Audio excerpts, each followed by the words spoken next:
Hi there, my name is Lindsey Berebitsky, and I'm a plant science student here at Purdue University, and I'm also one of the group leaders for this year's Global Youth Institute. So I'm super excited to meet all of you guys, delegates, and over this past summer, I was a Borlaug-Ruan intern with the International Rice Research Institute in the Philippines, and so I'm going to tell you guys a little bit about my experience with that today.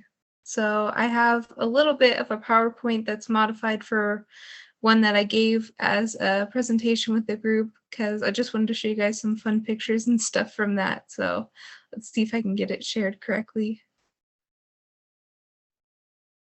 All right, hopefully you guys can see that. Let's try to. All right, cool. So this is a little bit of my presentation from the Borlaug-Ruan internship with Erie. So IRRI is the International Rice Research Institute, so it studies rice, and the particular group I worked with under Dr. Amelia Henry in the Philippines focuses on the development and discovery of different traits in rice for rice breeding and rice breeders to use so that way they can create new varieties, especially ones that are more environmentally resistant. You know, we see climate change and that kind of stuff coming up in the future. And a lot of breeding in a lot of different crops right now is looking for ways to make crops resistant to that. And a big one for that is drought in rice. So her group works a lot on searching for traits that increase drought tolerance in rice. One of my favorite parts of the internship was, even though the internship was virtual this year, they still took me on little virtual field visits to the rice paddy fields. I'm kind of sad that I didn't get to be there with them. It looked really fun to transplant the seedlings and see them pulling the rice. But I'm very glad I got to learn about growing the rice. And you can see in this picture here, this was from one of our little Zoom calls. They had some purple rice that they did at the ends of the seed beds there, and I got to see them kind of like planted in. So just a really cool experience to be a part of, and maybe one day I'll get to go be a part of it in person. And they did little like relays through the rice paddy fields, and maybe one day I'll get to join something like that. It looked really cool. But a big part of what I did was they were looking at trichomes. Trichomes are these like extensions, kind of like leaf hairs. So if you've ever felt a leaf and it felt kind of fuzzy, that's trichomes on the leaf. Or if it even felt like sandpapery, like if you've ever felt a thistle, that would be a good one that has some trichomes on it. And a lot of different rice varieties have these trichomes too. There's a large variety of what those trichomes look like.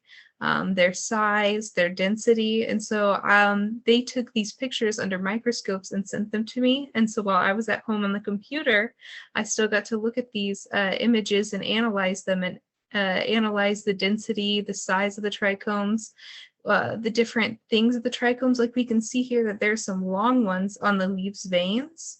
While in the row fields of the leaves, we have these tiny little short ones. So I get to look at stuff like that and do analyses of what that kind of means in the rice plant and create graphs on, are these rice plants better at photosynthesizing? Do they photosynthesize at a higher rate? Are they better at anything particularly? And does that correlate with any of their trichome data? So kind of looking at that research and that kind of stuff, which was really cool. And what I did was kind of basic background data collecting for what they'll be doing in the future, perhaps with this trichome analysis as they continue this work on more varieties and more genotypes of the rice. So really exciting stuff.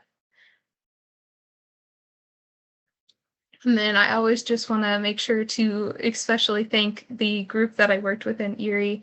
That was Dr. Amelia Henry's group, as well as Marjorie DeCampo, Marianelle Ramirez, Mignon Natividad, Cesar Arlu Centino, and then also just the executives at Erie and the World Food Prize Foundation, and the Director General of Erie and the Director of Research there as well for giving me this wonderful opportunity.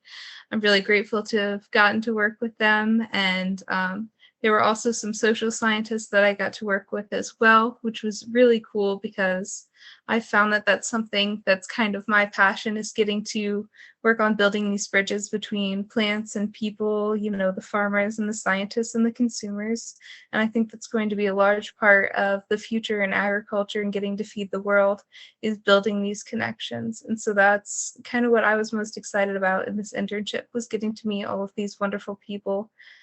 um, During COVID, we've kind of not had the chance to meet as many people, not just in college, but all around the world. I'm sure all of you delegates feel that way right now as you're attending this conference and getting to hear from all of these people. But it's kind of hard to really connect with them when it's all over the computer. But always just try your best to reach out and make new connections, because that's what we're here for, is to feed the world, and that's where it begins. So I really look forward to meeting all of you guys, and I hope you are having a great time, and I'll see you later.